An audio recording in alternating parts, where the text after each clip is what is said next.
많은 사람들이 나이를 먹었을 때 더 이상 돈을 벌 수 없는 상황이 되었을 때 무시당하지 않으려고, 그리고 어려움을 당하지 않기 위해서 은퇴연금을 들잖아요. 그렇죠? 리타이어 플랜을 통해서 이제 돈을 축적을 해놓은 다음에 이제 은퇴하고 나서 더 이상 돈을 못 벌 때는 그 은퇴연금으로 그래도 인간다운 삶을 살 수 있도록 그렇게 미리 준비를 합니다.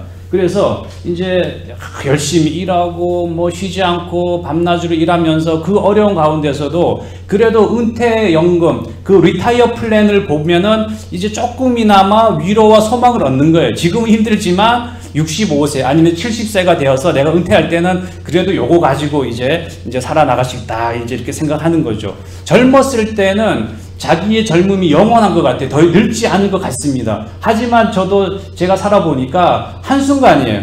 젊음은 영원한 게 아닙니다. 언젠가는 나이를 먹고 이제 나이가 차서 늙으면 일을 못하는 상황이 발생하는 거죠.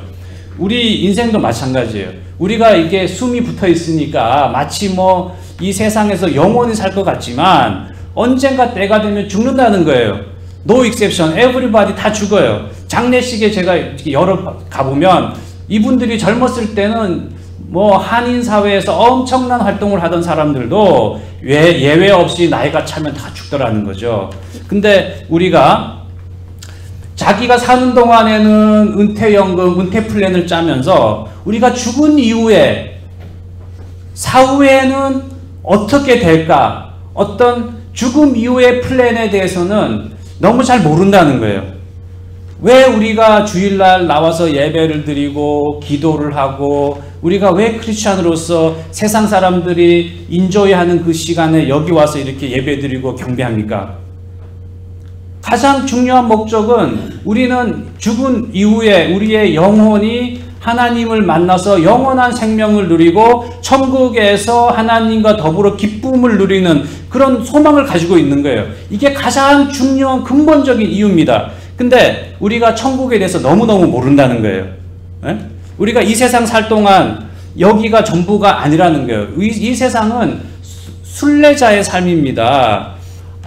아침 안개가 어느 순간 사라지는 것처럼 우리 인생도 마찬가지예요. 여기서 우리의 역할, 우리의 그 사명을 다하는 순간 우리는 이제 육신은 소멸되고 영혼은 떠나게 되는 거죠. 마치 드라마 찍다가 우리가 그 드라마의 어떤 그 배역을 맡았다가 그 드라마가 끝나는 시점이 되면 우리도 그 배역을 내려놓고 다시 돌아가는 것처럼 우리도 돌아가는 거예요. 근데 우리가 천국에 대해서 잘 모르는 것 같아요. 보니까. 그래서 제가 오늘은 특별히 천국에 대해서 하나님의 말씀 속에서 제가 그 천국에 대한 묘사들, 천국에 대한 말씀을 끄집어내서 우리가 나중에 죽었을 때 가는 천국이 어떠한 것인가, 그 천국에 대해서 우리가 마음속에, 마음판에 그걸 담아 놓을 때 우리가 비록 이 세상에서 힘들고 어려울지라도 그 천국을 생각하면 다시 한번 소망을 가지고 회복의 역사가 일어난다는 거예요. 그래서 오늘 성경에 대한 하나님의 말씀은 그렇게 많지가 않습니다. 의외로 적어요. 하지만 우리가 성경 속에 나타난 천국에 대한 메시지를 이제 두루두루 살펴보면서 우리가 한번 이제 이미지네이션을 하는 거죠. 마치 장님이 코끼리를 한 번도 본 적이 없는 장님이 코끼리를 제대로 그리려면 어떻게 해야 됩니까? 그것은 내가 앞면만 보고 옆면만 보고 하면 코끼리를 제대로 그릴 수가 없어요. 앞에만 보면은 코끼리 코를 만지니까 이거 코끼리는 뱀이다 그러고, 옆을 만지면 평평하니까 이건 뭐 무슨 벽이다 이러는 것처럼 우리가 한 부분만 보면 알 수가 없습니다. 하지만 장님이 한 바퀴 코끼리를 돌면서 만지면 대충 코끼리가 어떻게 생겼는지 알 수가 있겠죠. 마찬가지로 우리가 천국이란 무엇인가, 천국이 어떠한 곳인가 우리가 여기저기 성경 구절을 살펴봄으로써 우리가 이제 알아보도록 해보겠습니다. 첫 번째, 바울이 묘사한 천국. 바울은 천국에 대해서 어떠한 말씀을 했을까요? 그게 오늘의 메시지에 나옵니다. 고린도후서 12장 1절에 보면요, 이런 말이 있습니다. 무익하나마 내가 부득불 자랑하노니 주의 환상과 계시를 말하리라. 그리스도 안에 있는 한 사람을 아노니 그는 14년 전에 셋째 하늘에 이끌려 간지라.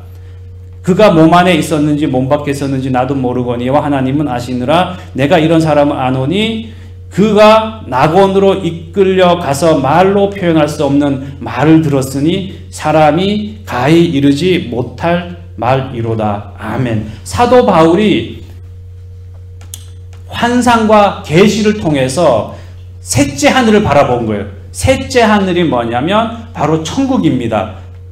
그러면 질문이 나오겠죠. 그러면 셋째 하늘이라면 그럼 첫째 하늘과 둘째 하늘은 또 뭐냐? 이런 질문이 나오지 않습니까? 첫째 하늘은 우리가 살고 있는 이 세상이 첫째 하늘이에요. 그리고 둘째 하늘은 뭐냐면 우주입니다. 해와 별과 달이 있는 우주가 둘째 하늘이에요. 그리고 셋째 하늘은 바로 하나님이 거주하고 계시다는 장소, 거기가 셋째 하늘이에요. 이거는 우리가 인간적인 표현으로 어떤 그 도표를 그리듯이 구분한 거고, 또 다른 분들은, 사람들은 어떻게 이 셋째 하늘을 분석을 하냐면 이 세상의 첫째 하늘, 둘째 하늘, 셋째 하늘이 같이 공존한다는 거예요. 이 차원이 다른 그 세상들이 한꺼번에 같이 공존한다는 게, 이게 무슨 말이냐면 제가 예를 들이면 이해하기가 쉽습니다. 자, 개미를 보세요. 개미는 2차원이에요. 선을 따라 움직입니다. 그렇죠? 선을 따라 움직여요. 개미가 선을 따라 움직이다가 다람쥐를 봤어요. 앞에 다람쥐가 있지 않습니까? 근데 다람쥐가 있는데 어느 순간 공중에 날고 있는 독수리가 다람쥐를 채갔어요. 이 상황에서 개미는 이 다람쥐가 없어진 거를 어떻게 판단을 할까요? 개미는 도저히 이해를 못하는 거예요. 선을 따라 움직이는 2차원의 세계에 살고 있는 개미에게는 다람쥐가 어느 순간 사라진 거예요. 왜냐하면 3차원 공간을 바라볼 수 없기 때문에. 독수리는 3차원의 공간에 있기 때문에 다람쥐를 낚아챘지만 개미는 이해를 못하는 거죠. 그러니까 2차원의 삶을 살고 있는 개미와 3차원의 삶을 살고 있는 독수리는 같은 장소에 같은 공간에서 활동을 한다는 겁니다. 저는 이 말씀이 상당히 설득력이 있다고 봐요. 왜냐하면 우리가 사는 이 세상에는 인간이 있어요. 인간이 있고요. 그리고 사단 마귀가 공중 권세를 잡고 있습니다. 또한 하나님과 그 성령으로 오신 하나님, 예수님 다 같이 있는 거예요. 성령과 악령과 인간이 다 같은 공간에 다중적으로 존재하고 있다는 거죠. 그래서 우리가 기도하고 간구하고 할 때 뭡니까? 비록 나의 힘으로는 안 되지만 또 다른 차원에서 영적으로 능력을 나타내시는 하나님께 기도하고 간구하는 거죠. 도와달라고. 그리고 이 보이지 않는 세계에서 나는 도저히 이해를 못하지만 사단 마귀는 어떤 식으로도 해서든지 크리스찬들을 파멸하고 하나님 나라를 무너뜨리려고 온갖 수단과 방법을 다 가리지 않고 있다는 거예요. 그거는 우리는 이해를 못하지만 그러한 다중 차원이 공존하고 있다는 거죠. 그래서 우리가 여기서 이해를 해야 되는 겁니다. 바울이 말한 셋째 하늘은 우리가 두부 자르듯이 지구, 우주, 하나님 이런 공간보다는 이 세계에 같이 공존하고 있는 거예요. 혹시 인터스텔라라는 영화 보신 분이 있는지 모르지만 그 인터스텔라라는 영화를 보면 여러 차원의 존재가 동시에 공존하는 걸 봅니다. 그래서 사도 바울은 부지불식간에, 그러니까 의식이 있는지 없는지 모르는 상황, 왜냐하면 몸 안에 있었는지 몸 밖에 있었는지 자기가 모른다고 했어요. 근데 그러한 상황에서 셋째 하늘로 이끌려가서 낙원을 바라본 거예요. 여기서 낙원이나 천국이나 같은 표현입니다. 그래서 이제 바울이 셋째 하늘에 가서 봤는데 뭘 봤냐면 낙원으로 이끌려가서 말로 표현할 수 없는 말을 들었으니 사람이 가히 이르지 못할 말이로다. 사도 바울이 낙원에 이끌려가서 하나님으로부터 그리고 하늘에 있는 천사들로부터 인간의 표현으로는 이해할 수 없는 메시지를 들은 거예요. 이게 계시입니다. 계시. 우리가 환상이 있고 계시가 있는데 이게 차이가 뭔지 아세요? 환상은 눈으로 보는 겁니다. 환상은 눈으로 보는 거예요. 계시는 우리가 말로 듣는 거예요. 그래서 성경이 왜 계시의 말씀이냐? 이게 계시로 우리가 말로 기록한 거기 때문에 우리가 계시라 그러는 거죠. 그래서 말로 표현할 수 없는 어마어마한 너무너무 아름답고 좋은 그러한 셋째 하늘을 본 거죠. 바울은 마찬가지입니다. 우리가 죽으면 우리도 셋째 하늘로 올라가는 거예요. 그러면 거기서 너무너무 좋은 말로 표현할 수 없는 그런 천국의 기쁨을 누리는 거죠. 제가 이 말씀을 준비하면서 내가 이 세상 살면서 과연 언제 이런 말로 형용할 수 없는, 말로 표현할 수 없는 그런 낙원 같은 경험을 해본 게 있었을까? 한번 제가 이제 가만히 이제 고민을 해봤는데, 제가 이제 그 신학 공부를 시작하기 전에는 여기저기 다른 나라도 많이 다니고 여행도 이제 뭐 이렇게 한 번씩 가고 그랬는데, 가장 기억나는, 여기가 천국이구나, 여기가 파라다이스구나 라고 생각했던 데가 멕시코 캔쿤이에요. 캔쿤. 네. 혹시 캔쿤 가보신 분이 있는지 모르겠지만, 우리는 뭐 돈이 없어가지고 상당히 짧은 이제 그 3박 4일인가 2박 3일인가 짧은 코스로 다녀왔는데, 멕시코 캔쿤 가니까 너무너무 좋은 거예요. 와, 이거 완전 파라다이스입니다. 그냥 그 진수 성찬, 그 산의 진미가 그냥 가득 차 있고요. 뭐 먹고 싶은 거 다 먹고, 또 앞에 가면은 막 아름다운 수영장이 있고, 조금만 걸어 내려가면 비치가 있는데요. 비치가요 완전 그림이에요. 그림. 너무너무 뷰티풀한 겁니다. 그리고 거기서 수영하고 이제 지치면 나와서 그늘에서 쉬었다가, 그러면 또 먹을 거가 다 공짜, 사실은 공짜는 아니, 미리 내가 돈을 다 내고 가는 거지만 마치 거기 있다 보면 마치 공짜처럼 느껴집니다. 그래서 그냥 뭐 먹고 싶은 거 다 먹고 릴렉스하고 너무너무 좋은 거예요. 여기가 파라다이스구나. 그래서 다시 뉴욕으로 돌아와야 된다는 그런 생각만 없으면 그냥 거기 영원히 눌러앉아 있고 싶은 거예요. 너무 근심 걱정 고민이 없는 거죠. 모든 게 다 해결되니까. 그래서 제가 우리 교회가 지금 비록 이렇게 연약한 상황이지만 훗날 하나님께서 신적 개입으로 폭발적으로 부흥성장하는 때가 오면 한번 수련회를 캔쿤으로 한번 제가 추진을 해보려고 합니다. 아멘. 아멘입니까? 아멘. 할렐루야. 멕시코 캔쿤에 가서 우리가 죽은 이후에 영적으로 누리는 그런 하나님의 그 놀라운 천국의 모습을 잠시나마 느껴보는 거예요. 우리가 그 캔쿤에서.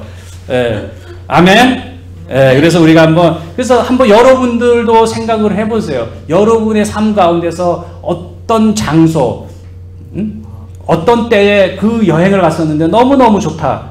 그 좋다는 거에 100배, 1000배 이상 더 말로 표현할 수가 없는 그런 셋째 하늘이 우리에게 보장되어 있다는 거예요. 그러므로 우리가 너무너무 좋은 겁니다. 환상과 계시로 사도 바울은 셋째 하늘을 보고 오늘 말씀에서 자기가 전했습니다. 근데 이 환상과 계시는 저도 환상과 계시를 받은 게 있어요. 제가 이렇게 이제 부르심을 받았다고 했을 때, 그러니까 신앙생활 하면서 저도 환상을 받고 계시를 받은 게 있어요. 근데 아무에게도 말을 안 해요. 왜냐? 이거는 하나님과 나와의 둘만의 관계 속에서 발생한 거기 때문에 내가 굳이 다른 사람들한테 말할 필요도 없고 그런 의미가 없는 겁니다. 그래서 사도 바울도 그렇게 표현을 해요. 뭐라고 표현했냐면, 자기가 14년 전에 셋째 하늘에 이끌려갔는데 마치 다른 사람이 간 것처럼, 뭐라고 했냐면 2절에 내가 그리스도 안에 있는 한 사람을 아노니 그는 14년 전에 셋째 하늘에 이끌려간 자라. 자기가 갔지만 마치 자기가 아닌 것처럼. 그리고 뭐라고 했냐면, 내가 이런 사람을 위하여 자랑하겠으나 나를 위하여는 약한 것들을 외에 자랑하지 아니하리라. 하나님으로부터 진정한 환상과 계시를 받은 사람은요 아무 말도 안 합니다. 자기만 알고 있는 거예요. 근데 우리 세상에 보면 이런 사람들 있잖아요. 나 천국에 갔다 왔다는 둥, 나 계시를 받았다는 둥. 이거 다 가짜예요. 이거 다 가짜입니다. 오늘 말씀으로 보면 알잖아요. 그 대단한 사도 바울도 그 환상과 계시가 너무 대단해서 말로 표현할 수 없어요. 자기 입으로. 그래서 마치 다른 사람이 한 것처럼 하는데, 마치 뭐 내가 천국에 갔다 왔는데 어쩌고저쩌고. 이거 다 가짜예요. 이런 사람하고는 절대로 교제하지 마세요. 이상해집니다. 그래서 사도 바울은 셋째 하늘에 대해서 묘사하고 말로 형용할 수 없다고 했어요. 그러면 예수님은 천국을 뭐라고 했을까요? 예수님 천국, 파라다이스, 낙원 하면은 가장 먼저 떠오르는 게 뭐냐면, 십자가에 매달려 죽기 전에 바로 옆에 있는 강도한테 너는 오늘 나와 함께 낙원에 있을 것이다. 아멘. 강도가 예수님을 인정을 했을 때 예수님에 대한 믿음이 뭐 있어봤자 얼마나 있었겠어요. 하지만 그냥 인정을 한 거예요. 하나님의 아들로 메시아로 인정을 했어요. 그랬더니 낙원으로 가는 거예요. 그래서 우리가 죽은 이후에 어떻게 될 것이냐 많은 이론이 있습니다. 잠잔다는 등 하데스에 간다는 등 여러 가지 얘기가 있지만 오늘 말씀이 뭐냐면 낙원에 간다는 거예요. 예수님이 말씀하셨잖아요. 우리는 죽으면 바로 낙원으로 가는 겁니다. 왜냐? 예수님께서 요한복음 14장 3절에 또 뭐라고 했냐면 너희를 위하여 거처를 예비하노니 다시 와서 너희를 나에게로 데려다가 내가 있는 곳에 너희도 함께 있게 하겠다. 이렇게 예수님이 말씀을 하셨습니다. 예수님께서 자신을 믿는 크리스찬들을 위해서 특별한 거처를 마련했다 그랬어요.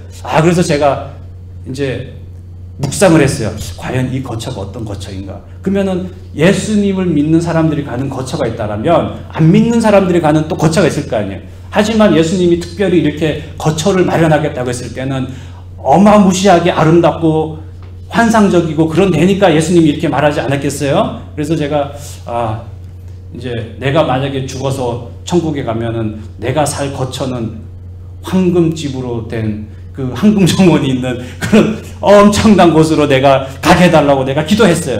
왜냐하면 이렇게 말하는 게 옛날 부흥사들은 이런 말을 많이 했는데 그때는 죽은 사람이 영혼 육신이 없이 영이 올라가는 건데 무슨 황금집 황금 돌담길 이러냐라고 했지만 사실은 지금 생각해 보면요 의미가 있어요. 왜냐? 이걸 의인화시킨 겁니다. 우리가 인간이 알아들을 수 있도록 인간의 말로 표현을 한 거죠. 왜냐하면 우리가 구약 성경을 보면요 하나님을 묘사할 때 인간의 모습처럼 묘사한 경우가 많습니다. 하나님의 강한 팔, 의로운 손, 주의 얼굴 나에게 비추시고 이런 식으로 인간적으로 표현한 게 많다는 거죠. 그래서 우리 여기 계신 우리 모든 성도님들은 나중에 죽은 이후에 천국에 갈 때 우리 다 같이 우리 서울 강남이나 평창동 같은 데서 다 같이 살자고요. 믿습니까? 이렇게 하니까 왜 부흥해하는 것 같죠? 예, 맞습니다. 왜냐하면 우리가 천국에 대한 그림을 그리고 있어야 돼요. 그래야지 내가 여기서 비록 그 환난과 고난과 역경 가운데 있을지라도 믿음을 잃지 않는 거예요. 왜 스데반이 그렇게 얻어 터지면서 기쁜 얼굴로 죽을 수 있었겠습니까? 그 천국을 본 거예요. 그렇기 때문에 기쁨으로 기꺼이 순교를 할 수가 있었던 거죠. 또 한 표현이 뭐가 있냐면 누가복음 16장에서 예수님이 어떤 비유를 들었냐면 부자와 나사로 압니까? 알죠? 왜 모르는 표정을 지으세요? 부자와 나사로 잘 알잖아요. 부자는 이 세상 사는 동안 자색 옷을 입고 베옷을 입고 호화롭게 지냈어요. 근데 거지 나사로는 그 부자의 문전에서 그냥 부스러기 주워 먹고 개들이 와서 이렇게 같이 핥고 이랬어요. 근데 죽었습니다. 반전이 일어났어요. 어떤 반전이 일어났냐면 거지가 죽었는데 천사들에 의해서 아브라함의 품 안으로 옮겨졌어요. 그리고 부자도 죽었는데 이 부자는 지옥에 떨어진 거예요. 그래서 이 부자가 따지는 거예요. 왜 나는 지옥에 있고 왜 저 거지 나사로는 아브라함의 품에 있느냐? 그랬더니 아브라함이 말을 합니다. 뭐라고 말했냐면요. 아들아, 너는 내 생전에 선한 것들을 받았고 이와 같이 나사로는 악한 것을 받았음을 기억하라. 이 말씀을 통해서 알 수가 있는 거냐면 뭐냐면 부자는 너가 이 생전에 이 세상 살면서 너가 누릴 호사는 다 누렸다 이거예요. 그러니까 너는 지옥에 가는 건 반면에 거지 나사로는 이 세상 사는 동안 그 악한 것을 받아서 고난과 역경과 굶주림 이런 가운데서 살았기 때문에 이제 아브라함 품에서 천국의 기쁨을 누린다는 거죠. 그래서 우리가 보면은 이런 말씀 있지 않습니까? 부자가 천국에 가는 거가 낙타가 바늘구멍 들어가는 것보다 어렵다. 이 말은 무슨 말이냐면 부자 자체가 악해서 천국에 못 들어간다는 게 아니라 부자가 되면 교만해지기 쉬운 거예요. 부자가 되면 자기 자신만 알고 베풀 줄 모르는 상황이 되기 때문에 그래서 이런 부자들은 천국에 가기가 어렵다고 예수님이 말씀하신 겁니다. 이게 왜 중요하냐면요. 사도 바울이 3층 천, 셋째 하늘을 바라보고 낙원에 대해서 말로 형용할 수 없는 그런 계시를 받았지만 그 다음 구절을 보면요. 너무너무 가슴이 아파요. 왜 아프냐. 여기 말씀이 7절에 뭐라고 되어 있냐면요. 여러 계시를 받은 것이 지극히 크므로 너무 자만하지 않게 하시려고 내 육체의 가시 곧 사탄의 사자를 주셨으니 이는 나를 쳐서 너무 자만하지 않게 하려 하심이라. 아멘. 사도 바울이요 3층 천을 보고 그 놀라운 하나님의 이적을 체험했지만 하나님께서 그 사도 바울의 육체에 가시를 준 거예요. 고난을 준 겁니다.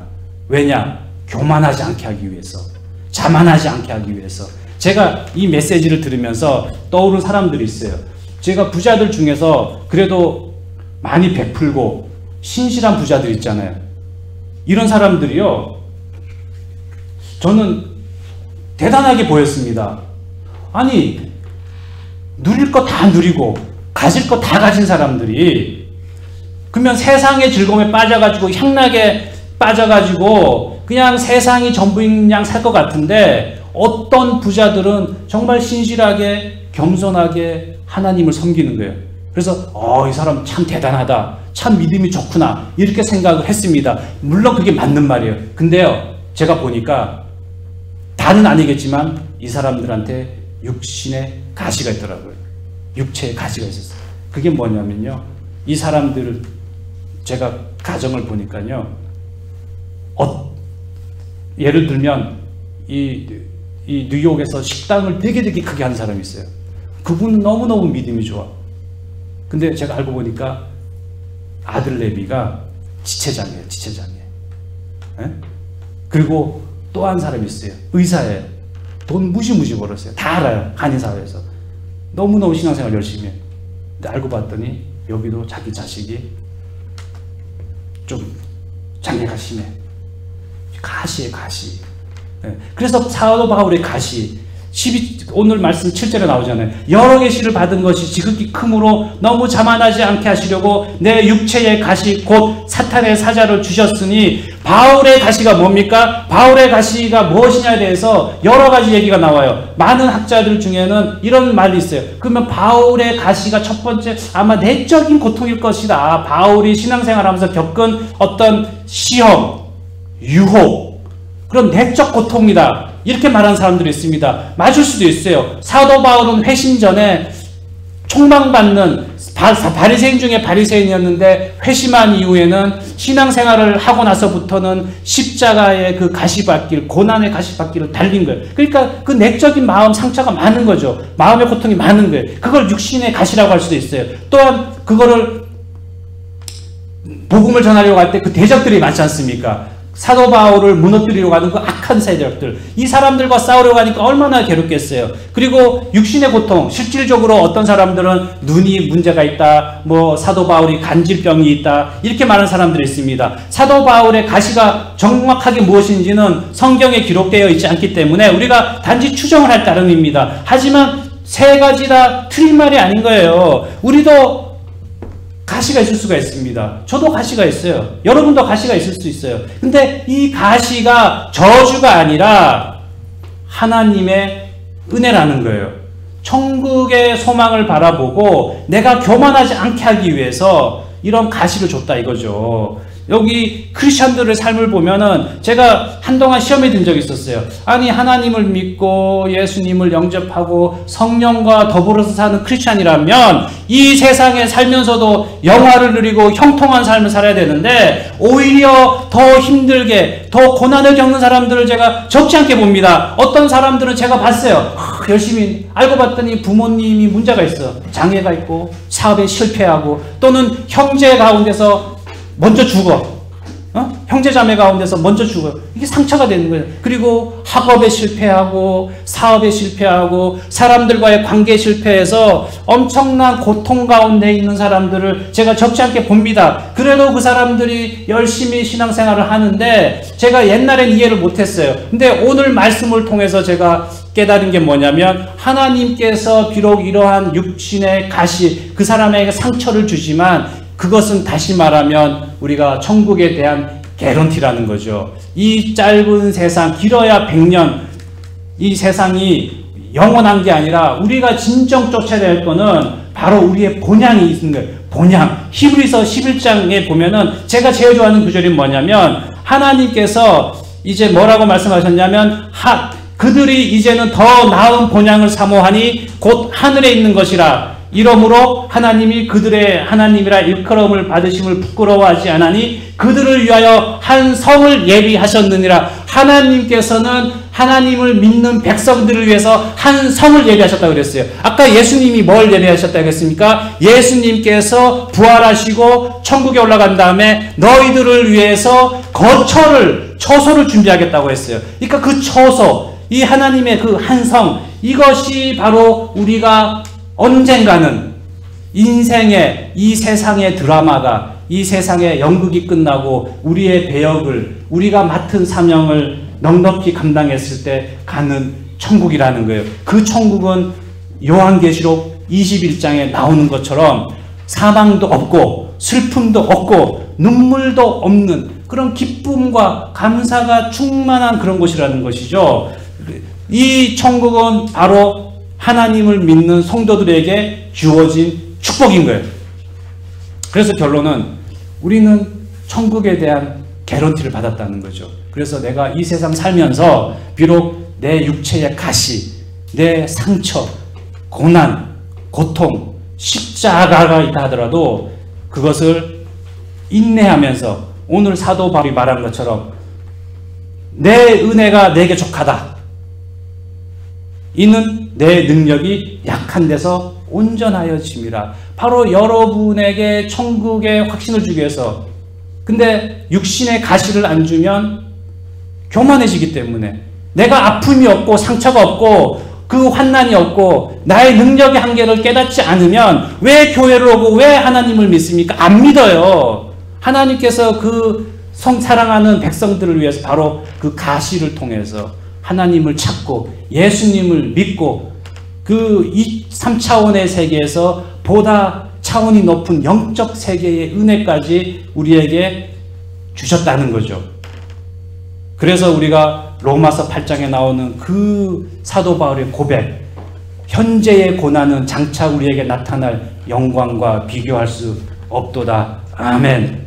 지금의 고난은 앞으로 우리가 맞이할 영광과는 비교가 할 수가 없다는 거예요. 그래서 우리가 훗날 모든 이 세상의 삶을 마치고 하늘나라 갔을 때, 그 셋째 하늘에 올라갔을 때 하나님께서 우리에게 이제 고생 많았다. 수고 많았어. 참 힘든 배역. 아무도 안 맡으려고 하는 그 배역을 너가 맡아서 너가 맡은 그 사명을 잘 감당했으니까 이제 나와 함께 천국의 기쁨을 누리자. 이렇게 말씀하신다는 거예요. 그래서 이제 우리가 살면서 힘들다고 고난이 닥친다고 연약해지지 말고요. 강하고 담대하게 세상을 넉넉하게 이기는 그 믿음으로 승리하는 삶을 살아서 훗날 하나님으로부터 의의 면류관을 모두 받는 축복받는 그러한 우리 무지개 교회 성도님이 모두 되시기를 간절히 축원합니다.